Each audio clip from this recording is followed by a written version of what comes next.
Hai guys, ketemu lagi di Cidian sama Cidian. Hari ini aku pengen bahas tipe-tipe pembeli yang aku sering temuin di akun Shopee-ku kalau aku lagi live gitu ya.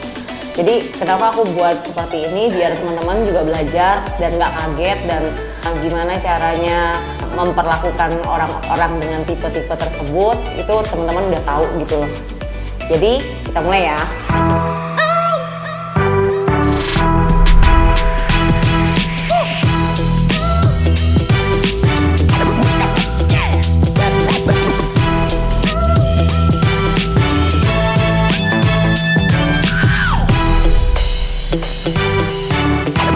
Oke, tipe-tipe pembeli Shopee di akunnya Cidian. Yang pertama itu tipe Sultan. So, tipe Sultan ini tuh lebih cara menangani dia tuh lebih gampang, karena dia tipenya adalah dia suka barang, dia langsung fix atau langsung oke, terus langsung bayar. Jadi dia nggak ada maksudnya tidak pernah ngomong macem-macem atau ada keluhan macem-macem dan sebagainya. Pokoknya dia tipenya suka beli, bayar, intinya gitu. Nah, biasanya dia itu suka dengan barang-barang yang sifatnya mewah. Jadi misalkan barang branded ori atau mungkin mirror quality, nah itu mereka beli langsung tanpa komen apa-apa lagi sih. Jadi dia benar-benar no comment di dalam live, dia cuma nonton, terus dia suka, dia beli, dia bayar. Intinya adalah beli dan bayar kalau si Sultan ini. Lanjut ke tipe yang kedua, tipe reseller. Nah, kalau reseller ini pasti banyak lah ya, setiap akun Shopee siapapun hostnya itu pasti punya reseller masing-masing, termasuk Cidian juga punya banyak reseller. Biasanya dia beli untuk dijual kembali. Jadi biasanya yang Cidian lakukan, treatment yang aku lakukan untuk tipe-tipe reseller ini, karena dia butuh barang untuk dijual, jadi dia wajib untuk dapat barang yang dia mau selama sesi live-ku. So, saya selalu menekankan untuk mereka itu menanamkan deposit ke akunku dulu gitu loh.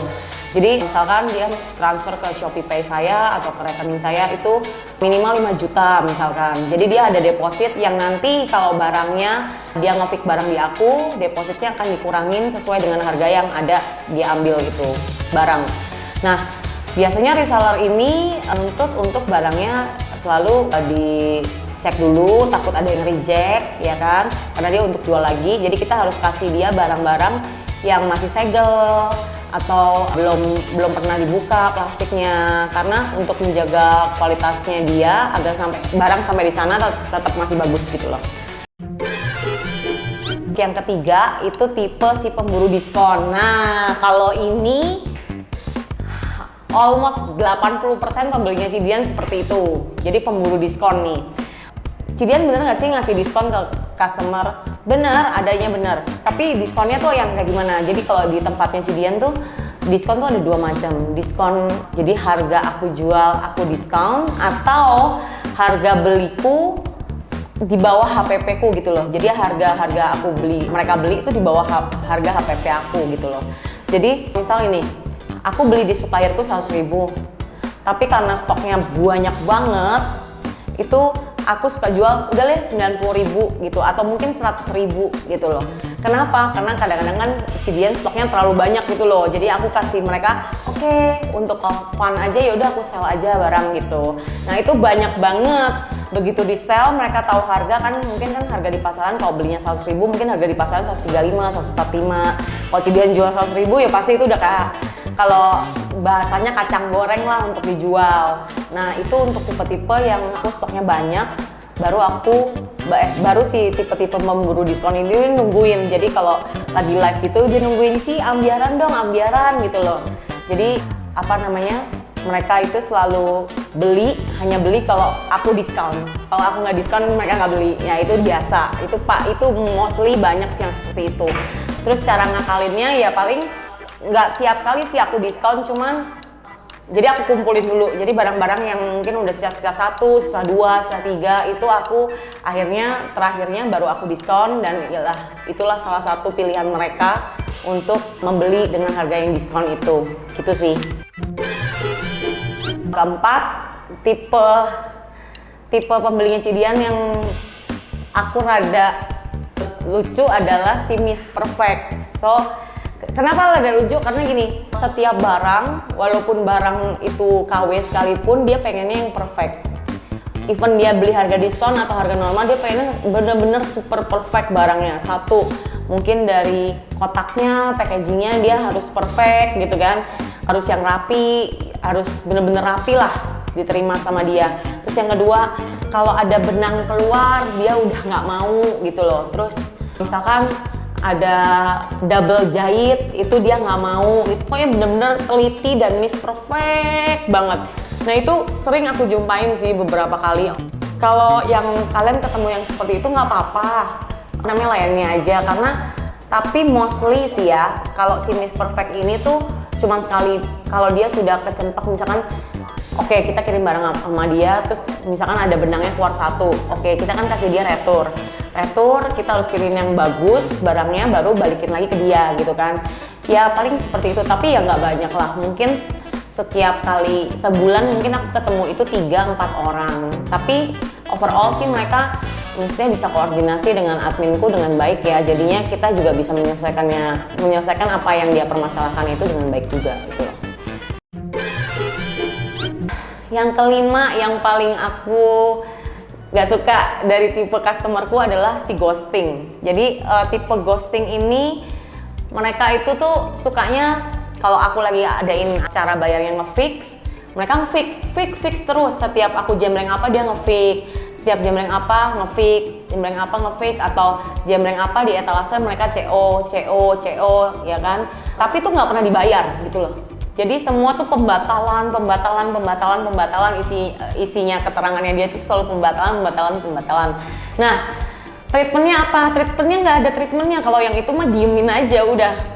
Karena kita di ghosting ya kita ghosting balik lah ya. Jadi kalau nggak di ghosting balik ya kita juga pusing gimana. Karena mereka biasanya pakai akun bodong atau akun yang tidak pernah akun beda lah. Pokoknya setiap kali dia CO tuh akun beda padahal orangnya sama. Jadi satu orang tapi banyak akun.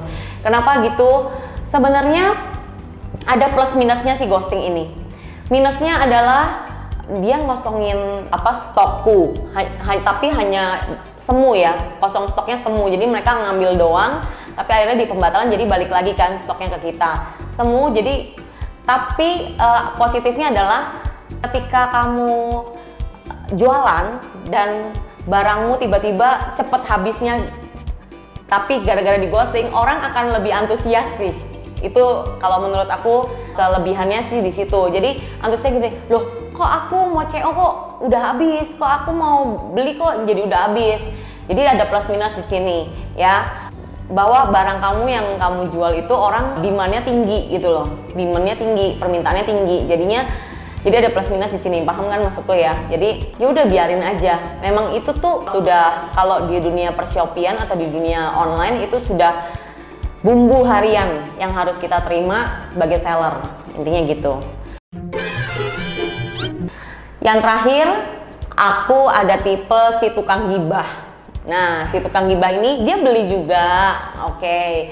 Dia rajin nonton aku, oke. Tapi kadang-kadang dia tuh malah, menurut aku malah mereka tuh kadang-kadang beli cerita. Kadang-kadang kan ya, kalau kita jualan di Shopee itu nggak melulu tentang menjual barang, tapi kita suka cerita-cerita A, B, C, D gitulah, cerita tergantung pertanyaannya customer apa gitu kan ya.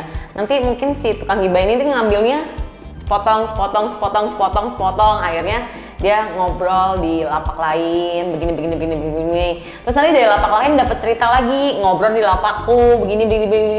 Jadi ada yang tipe-tipe orang gibah. Terus gimana ininya? Nggak apa-apa Kak, itu memang sudah apa ya? Sudah kodratnya ada yang seperti itu. Manusia tuh pasti ada yang seperti itu. Tapi ya biar rame aja. Cuman kita sebagai host jangan terlalu menanggapi ya. Maksudnya kalau dia lagi ceritain toko sebelah, misalkan lagi tokoin sebelah, ya kita bilang udah deh, yuk fokus. Paling kita ajak dia untuk fokus lihat jualan kita lagi, jangan melulu. Terus jadi kita sebagai penjual tuh tidak boleh terlalu melayani yang seperti itu. Kita buang-buang waktu juga, karena kan kita kan memang fokusnya sebenarnya jualan. Kecuali kita lagi istirahat, menanggapinya pun tidak boleh menanggapi dengan serius, jadi cuma untuk gurauan aja sebenarnya. Masa sih gitu aja, udah.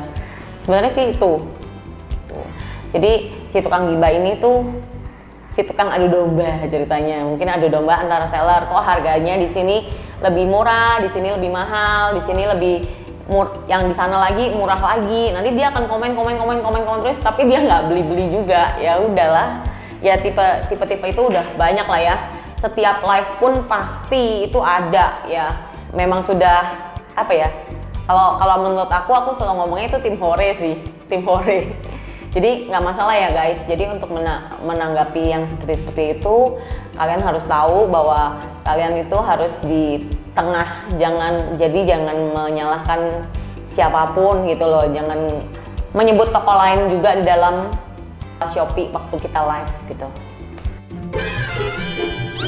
Intinya, jadilah pembeli yang bijak dalam bertransaksi di Shopee dan jangan lupa yang paling penting kalian beli barang di Cosmo Boutique ya. Kalau kalian tipe pembeli yang mana? Komen di bawah ya. See you on the next video. Bye bye.